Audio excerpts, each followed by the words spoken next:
বিএনপির প্রতিষ্ঠাতা স্বাধীনতার মহান ঘোষক শহীদ রাষ্ট্রপতি জিয়াউর রহমানকে অত্যন্ত শ্রদ্ধার সাথে স্মরণ করি, তার রুহের মাগফিরাত কামনা করি। তিনি প্রকৃত অর্থেই ছিলেন একজন ক্ষণজন্মা পুরুষ। বাংলাদেশের স্বাধীনতা ঘোষণা করেই তিনি ক্ষান্ত হননি। 9 মাসব্যাপী মুক্তিযুদ্ধে জেড ফোর্স কমান্ডার হিসাবে তিনি অত্যন্ত সাহসী এবং গুরুত্বপূর্ণ ভূমিকা রাখেন। আমি অত্যন্ত ভাগ্যবান তার অধীনস্থ একজন সেনা কর্মকর্তা রূপে রণাঙ্গনে তার যুদ্ধ পরিচালনার দক্ষতা, সাহসিকতা দেখে মুগ্ধ হয়েছি। বাংলাদেশে তখন 18টা জেলা ছিল 71 সালে। একটি মাত্র জেলা শহর মুক্তিবাহিনী একক প্রচেষ্টায় দখল করেছে, সেটি হলো সিলেট জেলা শহর। তার নির্দেশে, তার নেতৃত্বে আমি এই আক্রমণ পরিচালনা করেছিলাম। সিলেটে 15ই ডিসেম্বর তারিখে সিলেট শহরে এমসি কলেজের প্রিন্সিপালের বাসায় পাক বাহিনীর ঘাঁটি ছিল। সেই ঘাঁটির উপরে 15ই ডিসেম্বর তারিখে আমি আক্রমণ করি এবং তার সাহসিকতাপূর্ণ যুদ্ধ পরিচালনার কারণে এই সিলেট শহর ভারতীয় বাহিনীর আগেই আমরা দখল করি। তখন যুদ্ধ চলছিল সিলেট থেকে 8 মাইল দূরে খাদিমনগর এলাকায়। আমরা চা বাগানের ভিতর দিয়ে তৎকালীন মেজর জিয়াউর রহমানের নেতৃত্বে গেরিলা পদ্ধতিতে সিলেট শহরের অভ্যন্তরে প্রবেশ করি এবং এমসি কলেজের প্রিন্সিপালের বাসভবনে বাংকার সমূহের উপর আক্রমণ চালাই। 14 এবং 15 2 দিনব্যাপী যুদ্ধের পর পাক বাহিনী আত্মসমর্পণ করতে রাজি হয়। জেড ফোর্স স্বাধীনতা যুদ্ধের সবচাইতে বেশি সাহসিকতা পুরস্কার বীরশ্রেষ্ঠ, বীর উত্তম, বীর বিক্রম, বীর প্রতীক অর্জন করে। জেড ফোর্সের শহীদদের সংখ্যাও সর্বাধিক।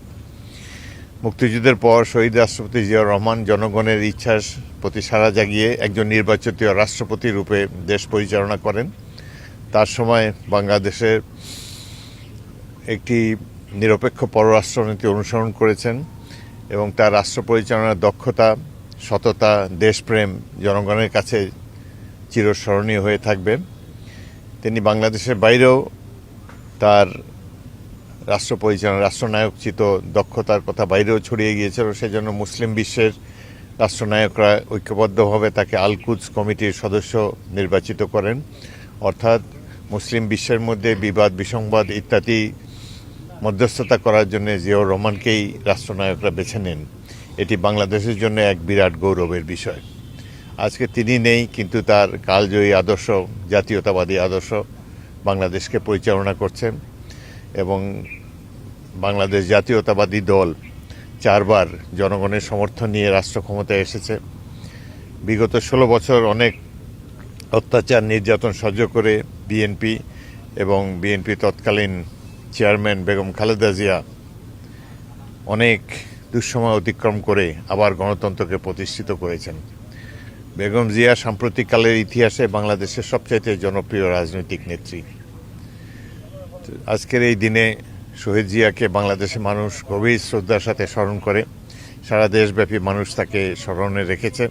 সাথে সাথে বেগম খালেদা জিয়াও তিনি সম্প্রতি লোকান্তরিত হয়েছেন এবং তার মৃত্যুর পর যে বিশাল জানাজা আমরা লক্ষ্য করেছি, বাংলাদেশে এই ধরনের গণসমাবেশ অতীতে আমরা কখনো লক্ষ্য করিনি।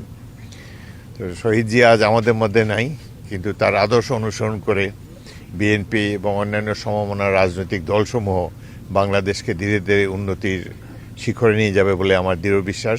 সবচাইতে বড় কথা, গণতন্ত্র বাংলাদেশের উন্নয়নের চাবিকাঠি।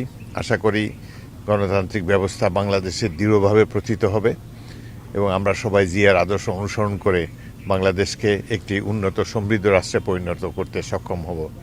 আজকে শহীদ জিয়া এবং বেগম জিয়ার আদর্শ অনুসরণ করে আমাদের নেতা জনাব তারেক রহমান, তিনিও অত্যন্ত অনুপ্রাণিত হয়েছেন এবং পিতা এবং মাতার আদর্শ অনুসরণ করে বাংলাদেশকে উন্নতির পথে পরিচালনা করতে সক্ষম হবেন বলে আমরা দৃঢ়ভাবে আশা রাখি। তিনি যদি অসময়ে তাকে যদি ঘাতকরা হত্যা না করত, বাংলাদেশ আজ অত্যন্ত সমৃদ্ধ একটি রাষ্ট্রে পরিণত হতো এবং দেশবাসীর যে সকল সমস্যা রয়েছে, সমস্যাসমূহ অনেকটাই তিনি সমাধান করতে সক্ষম হবেন।